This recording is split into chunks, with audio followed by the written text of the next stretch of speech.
Hello everyone, and welcome to my channel. And today I'll be reading multi-character listener by me.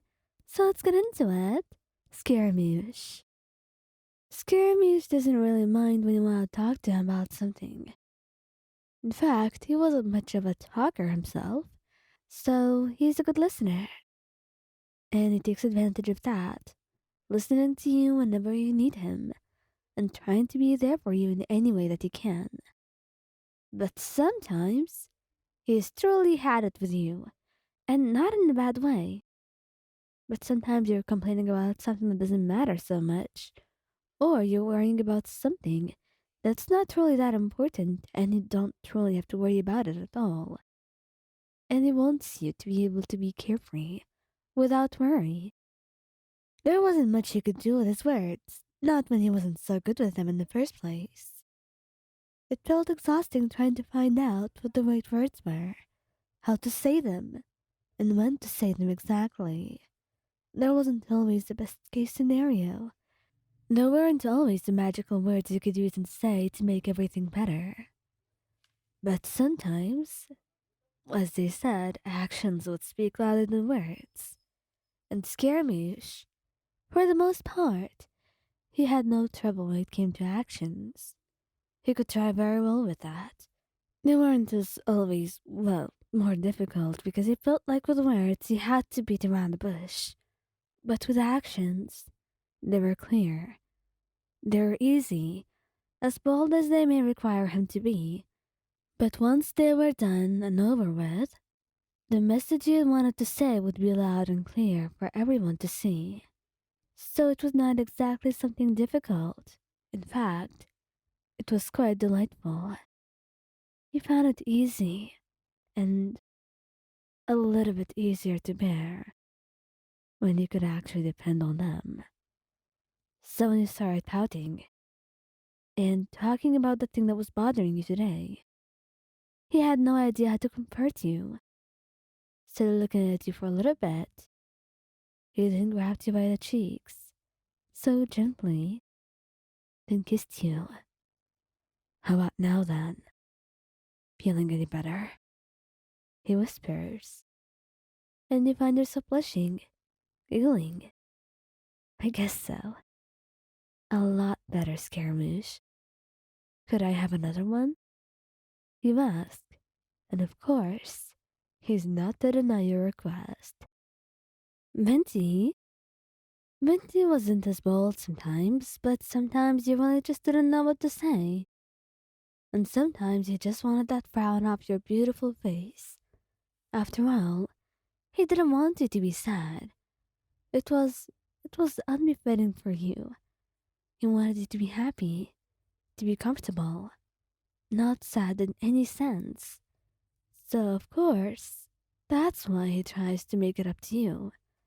When he accidentally drops one of your favorite mugs and breaks them. At first he's all apologies and a little bit embarrassed. Mayan, you know I didn't mean it. I really didn't. He says, fidgeting. I'm sorry, I really am. Just don't be upset with me. Please, darling. Well, it's not like I have an option, but I'm still upset, Venti. It was a limited edition. I got this from some fair back in Inazuma, and now I can't go there anymore. Inazuma was still in the process of opening up, so it was going to take a while, and even then, you're right. Maybe it's not sold anymore, and maybe it's not with anyone else who's willing to sell it. Ah, Venti, did you really just have to do that? You had many other options to drink from. You just had to pick that mug. What do I do with you now, huh? What do you think I... And he cuts you right off with a kiss, cupping your face in his hands. And he pulls away, trying to give you a look so he won't talk. Look, Ryan, just trust me on this. I will get you the mug that you want. Trust me. I will use my Archon powers now, and I will get it to you for good. Just give me a day or two, alright? And looking into him and how determined he was, you felt like he was speaking the truth. So maybe you would give him the benefit of the doubt here. Xiao. No, Xiao was not someone for affectionate moments like these, and mostly, he would let you talk it all out. Do whatever you want.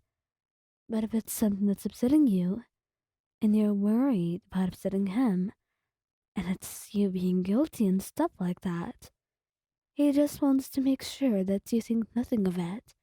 Because whatever you do, it'll never be bad enough to upset him. The only way you could truly upset him is by endangering someone or yourself. And you wouldn't do that on a normal day. So really, there was nothing for him to worry about. For the most part, he just wanted you to be okay. And as you're right now crying, fidgeting with something in your hands, that did not look like okay to him. Xiao, I really didn't mean it. I lost that thing you gave me. What is it? What are you talking about, Wayan? Your gift. You gave me a gift and I lost it. I didn't mean to. He cried softly. He felt bad just losing the gift that he gave you. It was so important. So important to you and probably to him too. And you felt like a dumb idiot for losing it. But Xiao, kind and loving Xiao stared at you for a couple moments, then shook his head, wrapping his arms around you and kissing you softly, cutting you off just as you were about to speak again. Wayan, none of that. I want none of it. It's fine. I promise. Whatever it is that you're talking about. It's fine. Is it the scarf? You nod, and he kisses you softly again. It's alright then. I won't knit you another one. Those are replaceable. I can do that. But you aren't. So don't upset yourself like that. You're here, and you're okay, and that's all that matters to me. He held you again. So close, and so gently, like you are a treasure to him. And he stroked your back, humming to you, and telling you it's just fine. And later on, you pick the colors of the yarn together, and he begins to knit again. One for you, and a matching one for him as well.